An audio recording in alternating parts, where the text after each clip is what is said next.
हर हर महादेव, जय भोलेनाथ। नमस्कार, मैं साधना पांडे मार्गदर्शन पे आपका स्वागत करती हूँ। तो आइए दोस्तों, आज हम लोग बात करते हैं अमावस्या के बारे में। अमावस्या तिथि वैशाख मास की बहुत बड़ी तिथि होती है। अमावस्या केवल ऐसी तिथि नहीं है जिसमें हम पूजा करें, पाठ करें। ये ऐसी तिथि है जिसमें हम कनेक्शन बनाते हैं अपने पितरों से। कारण है, अब आप कहेंगे कि ये कार्य तो रोज ही हो सकता है। नहीं हो सकता है। कुछ ऐसी तिथियां, कुछ ऐसे नक्षत्र होते हैं, कुछ ऐसे संयोग होते हैं जिसमें आप पितृलोक में बैठे हुए अपने पितरों से कोई भी पूजा पाठ या आध्यात्म का कार्य करके उन्हें प्रसन्न कर सकते हैं। और सबसे बड़ी बात, बड़े से बड़े पितृदोष से मुक्ति पा सकते हैं। जिन परिवारों में बहुत बड़ा पितृदोष है और किसी भी तरीके से उनको आराम नहीं हो रहा है, उनके लिए तो ये वीडियो बहुत महत्वपूर्ण है। क्या करेंगे, कैसे करेंगे, क्योंकि देखिए, पितृ जो प्रसन्न होते हैं वो आपके किए गए दान, तर्पण, पूजा पाठ जो भी आप करते हैं उससे। लेकिन आप देवताओं की पूजा करते हैं, अच्छे से अनुष्ठान करते हैं, सब कुछ करते हैं, लेकिन पितरों का ध्यान करते ही नहीं है, भूल जाते हैं। तो ऐसी स्थिति में आपको समस्या आ सकती है, परेशानी आ सकती है। और ये हर बार ऐसा अचूक दिन आपको मिलता ही मिलता है। महीने में एक दिन मिलता ही है जब आप अपना जो गलती है या जो भी है सुधार सकते हैं। टाइम है आपके पास। ये अलग चीज़ है कि आप उस टाइम का ध्यान नहीं देते हैं, भूल जाते हैं। तो चलिए, आज आपको एक बहुत ज़रूरी बात बता रही हूँ। और हाँ, हो सके ना तो ये जो 45 मिनट का टाइम आपको बता रही हूँ, अभी मैं बताने जा रही हूँ आपको, हो सके तो ये 45 मिनट का टाइम जरूर नोट करिएगा। क्योंकि ये जो टाइम है ना, वो ही आपके पितरों का असली जो तर्पण है वो करने का टाइम है। तो मैं सब कुछ आपको बताती हूँ। देखिए, सबसे पहले तो हम जान लेते हैं कि अमावस्या कब है। अमावस्या तिथि वैसे तो उदया तिथि से उसका मान होता है। कारण ये है कि अमावस्या में स्नान, दान, पितरों की पूजा दोपहर को उदया तिथि में होती है। तो ये उदया तिथि में होना बहुत ज़रूरी है। अमावस्या तिथि की शुरुआत हो रही है 16 अप्रैल को। 16 अप्रैल गुरुवार को रात को 8:11 पर। और तिथि समाप्त हो रही है 17 अप्रैल शुक्रवार को शाम 5:21 पर। अब आप समझ गए होंगे कि 17 अप्रैल को ही आपकी अमावस्या है। पितरों की पूजा हो गया, स्नान दान हो गया, लक्ष्मी प्राप्ति का हवन हो गया, सब कुछ आपको 17 अप्रैल शुक्रवार को करना है। बहुत सारे लोगों का ये प्रश्न था कि आज वैभव लक्ष्मी व्रत का उद्यापन कर सकते हैं। तो जी हाँ, कर सकते हैं। आज शुक्रवार का भी दिन है, अमावस्या भी है, तो इसमें किसी भी प्रकार के संशय में पड़ने की ज़रूरत नहीं है। बिल्कुल आप कर ही सकते हैं, कोई दिक्कत नहीं है। देखिए, सुबह सूर्योदय के समय जो तिथि पड़ रही है वो ज़्यादा विशेष हो रही है। तो इसलिए इस विशेष बात का, हाँ, कुछ व्रत त्यौहार में होता है कि सूर्योदय से नहीं लिया जाता, लेकिन इसमें बहुत ज़्यादा ज़रूरी है कि आप इस बात का ध्यान रखिए। देखिए, अमावस्या को लेकर जैसे कि प्रश्न बहुत सारे आए हैं कमेंट में कि दीदी ये कर सकते हैं अमावस्या को, वो इतना डरने की बात नहीं है। मैंने शुरू में ही कहा कि ये वो दिन है ना जब आप अपने पितरों की कृपा प्राप्त कर सकते हैं। और देखिए, सबको नहीं मिलती है पितरों की कृपा। कोई एक ही ऐसा होता है, विशेषकर कोई एक बहू या कोई एक परिवार का सदस्य होता है जिसको पितरों की कृपा मिलती है और उससे पूरा परिवार निहाल हो जाता है। तो आप हो सके कोशिश करिए। जैसे जब भी मैं कुंडली देखती हूँ तो ज़्यादातर हमारी जो बहनें हैं वो कहती हैं कि दीदी सास ससुर नहीं मानते हैं, गांव में रहते हैं, कोई नियम नहीं, कुछ नहीं, मैं करना चाहती हूँ, मेरे पति करना चाहते हैं, तो क्या कर सकते हैं। ये सब चीज़ें रहती है। तो आप इसमें घबराइए नहीं। मैं कुछ विशेष आपको बता रही हूँ जिसको कि आप करिएगा और आप इस बात पर विश्वास करिएगा। मैं एक आपको बता रही हूँ, जैसे मैंने एक आंवला नवमी की वीडियो बनाई थी।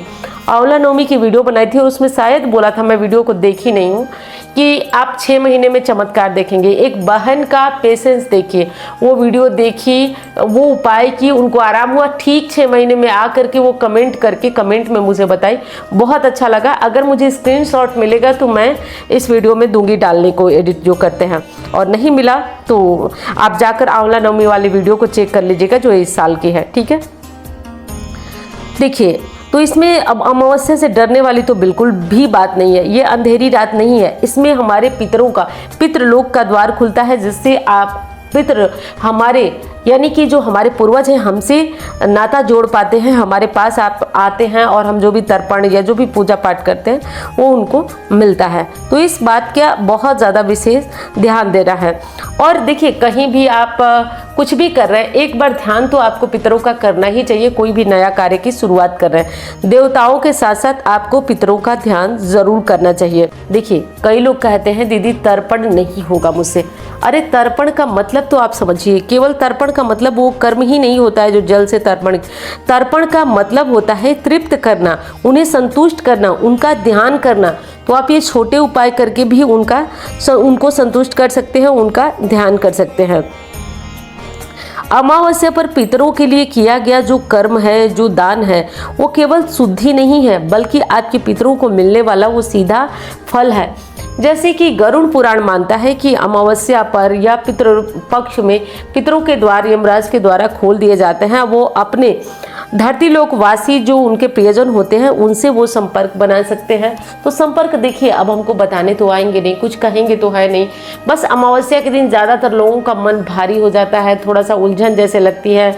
अमावस्या को कोई कार्य करेंगे वो अच्छा नहीं होगा, यही सब आपके पितृदोष की निशानी है। और ये छोटे छोटे कार्य यदि आप करते रहते हैं तो आपको निश्चित तौर पे इसको मतलब आराम आपको 100% समझिए कि मिलेगा ही मिलेगा। देखिए, जब भी कोई त्रिपिंडी श्राद्ध कराया जाता है उसमें एक चीज़ बहुत अच्छे से कहा जाता है कि जो भी हमारे पितर ज्ञात है अज्ञात है सबको हमारे द्वारा पिंडदान मिले। वो तो चलिए त्रिपिंडी कर्म है। मैं आपको बताती हूँ कि जब आप पीपल के पास शुक्रवार के दिन जाइएगा तो उस पे कुछ विशेष कार्य करिएगा। एक जो पीपल का ही पत्ता गिरा हुआ आपको यदि मिल जाए तो ले लीजिएगा। गिरे हुए पत्ते पर आपको थोड़ा सा शहद डालना है। शहद डालकर और थोड़ा सा जल, अगर हो सके तो जो फाइबर की थर्माकोल की गिलासें मिल रही हैं उसमें जल ले लीजिएगा और पीपल के नीचे रख करके ये प्रार्थना करना है कि जो भी हमारे ज्ञात अज्ञात पितर हैं मैं उनके लिए ये जल और ये भोग अर्पित कर रही हूँ। आप जो है हमारे ऊपर कृपा करिए। देखिए, मैं देखी हूँ, एकदम साक्षात इसका देखी हूँ। आप बल्कि मैं तो कहूँगी अपने बच्चों को भी सिखाइए कि स्कूल जाते हैं, पढ़ने जाते हैं तो आपका पैर छू के जाते हैं, वैसे ही कहिए कि दक्षिण की तरफ मुँह करके पितरों का ध्यान करके जाए। यदि ऐसा करके जाने लगे तो आपको किसी भी उपाय, किसी भी ज्योतिषी, किसी भी पूजा पाठ की आवश्यकता, पितर खुद ही आपके जीवन से कांटा निकालेंगे और आपको आगे बढ़ाएंगे। देखिए, हर कोई इतना भाग्यशाली नहीं होता है कि पितरों की कृपा हो। कोई एक बहू होती है, कोई एक बच्ची होती है, कोई एक परिवार का सदस्य होता है जो पितरों को प्रसन्न कर लेता है और उनकी वजह से सारे परिवार का कल्याण हो जाता है। तो ये विशेष चीज़ है जो कि आप ध्यान रखिएगा। और देखिए, अब बात कर लेते हैं कि कौन सा वो 45 मिनट का टाइम है जब आप अपने पितरों को प्रसन्न कर सकते हैं। देखिए, इस बार का जो कुतुब मुहूर्त है वो 11:26 से 12:24 तक है। ये मुहूर्त ऐसा है कि यदि कोई कर्म कांड करना चाहते हैं, पितरों के लिए दान तर्पण पूजा पाठ कुछ करना चाहते हैं तो ये मुहूर्त कुतुब मुहूर्त सबसे बढ़िया होता है। इस मुहूर्त में यदि आप कोई दान भी कर देते हैं, किसी को खीर खिलाते हैं, वस्त्र बांटते हैं, कुछ करते हैं तो वो सीधा आपके पितरों तक मिलता है। ध्यान रखिएगा।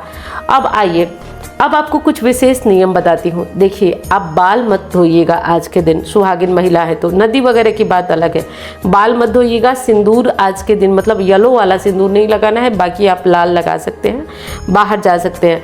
आप हो सके तो आज के दिन अपने हाथ की चूड़ियाँ पूरी तरह से खाली मत करिएगा। ये विशेष चीज़ें हैं जिनको ध्यान रखिएगा। घर की दहलीज धोना, कबाड़ बेचना, ये सारे कार्य आज कर सकते हैं और दहलीज धोना तो अवश्य करिएगा, इससे लक्ष्मी की प्राप्ति होती है। जो लोग आप अपने घर में लक्ष्मी प्राप्ति का हवन करना चाहते हैं, विशेष हवन वो है खीर का हवन। आप रात को सूर्य अस्त होने के बाद कभी भी कर सकते हैं।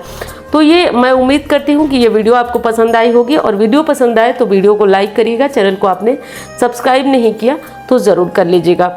आइए, एक और विशेष उपाय बता देती हूँ जो आपके जीवन से परेशानियाँ दूर करेगी। आप चाहें तो शुक्रवार करें, आप चाहें तो इसे हर एकादशी करें, हर पूर्णिमा करें, हर अमावस्या करें, अब आपकी इच्छा है। मैं आपको बताती हूँ, आप इसको ध्यान रखिएगा।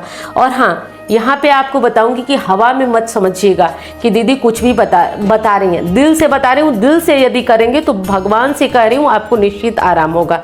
करना क्या है, आप ले लीजिएगा थोड़ा बेल का पत्ता, कटा फटा कोई भी पत्ता होगा, आप उसको किसी जैसे किसी चीज़ में, जैसे अदरक कूटने वाली या कैसे भी, उसका रस निकाल लीजिएगा, थोड़ा सा रस निकाल कर उसमें शहद मिला लीजिएगा और षटकोण आप किसी भी अपने घर के मंदिर में प्लेट में षटकोण बना लीजिएगा।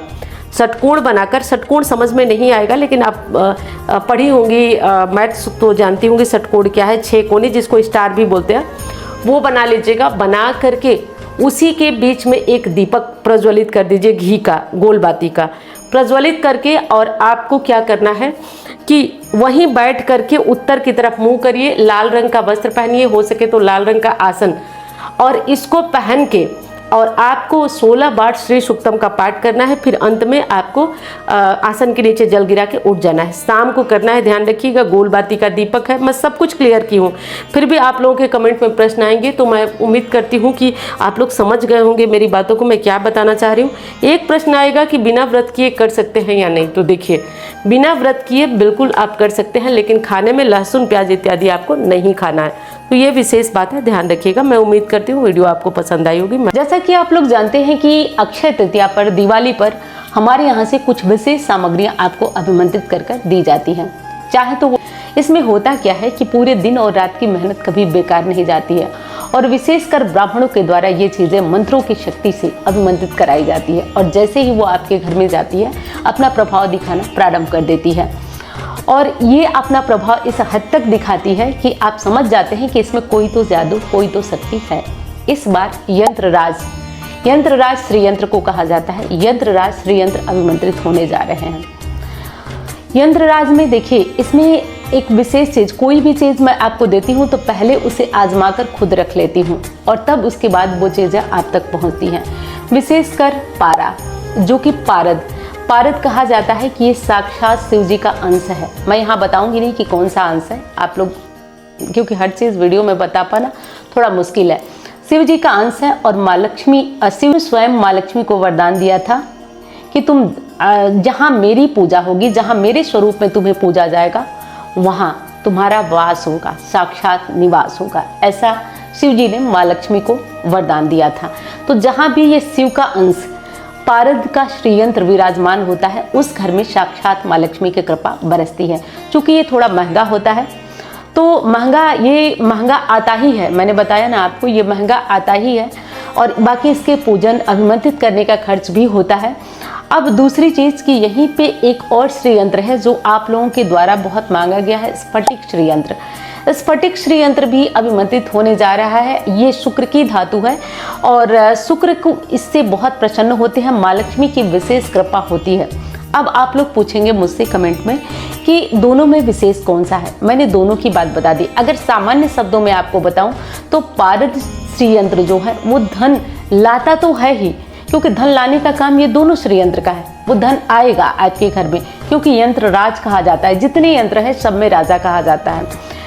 साथ साथ ये धन को रोकता है, और जो स्फटिक श्रीयंत्र है वो आपके घर में धन आपको देता है। रोकने की कृपा नारायण और माँ लक्ष्मी की पूजा से आप कर लेंगे। ये दोनों ही श्रीयंत्र की बात आपको समझ में आ गई। और हर साल की तरह एक धनदायक पोटली भी आपको जाती है, तो वो भी जाएगी।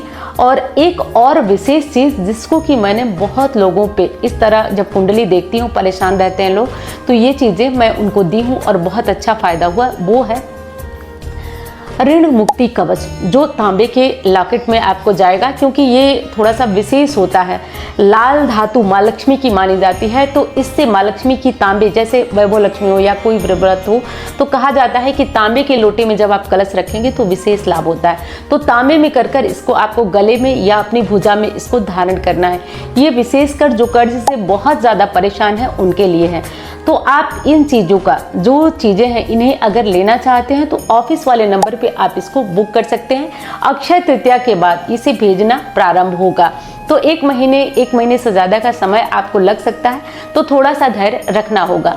और हाँ, एक चीज़ और आपसे कहना चाहूँगी कि ये सामग्रियाँ जो जा रही हैं वो लगभग 2022 से जा रही हैं। इन सामग्रियों में भगवान की कृपा से, आपके जो प्यार से इन सामग्रियों में एक जान आ जाती है, और जब ये आपके घर में स्थापित होती हैं तो ये चमत्कार कर देती हैं। जैसे अगर मैं बात ही करूं ये पारद श्रीयंत्र की, तो कहा जाता है रंक से राजा बनने का सफर तय कराता है ये। और जितने भी मतलब ये गूढ़ रहस्य की बात बताऊंगी, क्योंकि देखिए हम लोगों के यहाँ वो लोग भी आते हैं जो हम लोगों के साथ फोटो खिंचवाने में भी शर्माते हैं। क्यों शर्माते हैं? कि कोई ये ना जान जाए कि हम लोग एस्ट्रोलॉजी पे बिलीव करते हैं, इसलिए वो लोग बाहर में ये कहते हैं कि नहीं हमने ऐसा कुछ नहीं किया है, हम तो भगवान की कृपा और अपने नाम से आगे बढ़, लेकिन वो लोग ऐसा कुछ करते हैं। आपको बता रही हूँ, अभी ये चीज़ें मेरे दिमाग में आई तो मैंने बता दिया कि वो लोग यहाँ तक हमारा सम्मान करते हैं कि अगर हम बैठ जाएं उनकी गाड़ी में तो अपनी गाड़ी को वो ड्राइवर से नहीं बल्कि खुद से चलाते हैं, लेकिन लोगों के सामने वो नहीं बताते हैं कि उनके अंदर की छुपी हुई शक्ति क्या है। तो ये पारद श्रीयंत्र या स्फटिक श्रीयंत्र आपके घर में लाता है तो ये चमत्कार, क्योंकि 2 ही हाथ सबके होते हैं, 2 ही पैर, कुछ ऐसी शक्ति होती है जो व्यक्ति को आगे बढ़ाती, क्योंकि किस्मत है, तकदीर है और उपाय है।